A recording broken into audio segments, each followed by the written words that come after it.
Hey guys, OPPO announced the world's first waterfall screen phone. When Samsung announced the first smartphone from its Edge line, many were thinking the smartphone market would change a lot. That time, it was the only handset with a curved screen. Later, many other companies brought their own handsets with such a solution. One of the most popular models was the Xiaomi Mi Note 2, but this was done with a single purpose in mind: to increase the screen ratio. Honestly, the smartphone makers have been thinking about this all the time. Now, OPPO Vice President Brian Chen made us go back. As a report published on Weibo, he announced the world's first waterfall screen. It has a high screen ratio and the screen bending reached 88 degrees.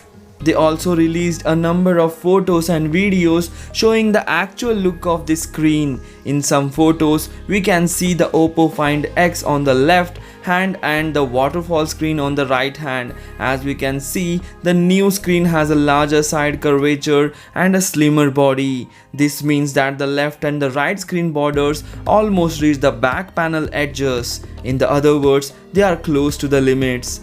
The OPPO Find X came with a similar design, but it didn't have such a folded design. As said, new OPPO waterfall screen phone has a larger curvature and an arc of 88 degrees. The intuitive feeling is that the edge of the screen is almost folded at right angles. Viewed from the front, it is a smartphone with no borders. So it is suspected that this curved display phone, this waterfall screen phone will be the OPPO's next Find X, that is Find X2 or Find X second generation. Hope you like this phone. Whatever you feel about this new OPPO curved display coming with the OPPO's Find X second generation, please comment in the comment section. If you like the video, please hit the like button and do subscribe my channel. Thanks for watching. Take care. Bye bye.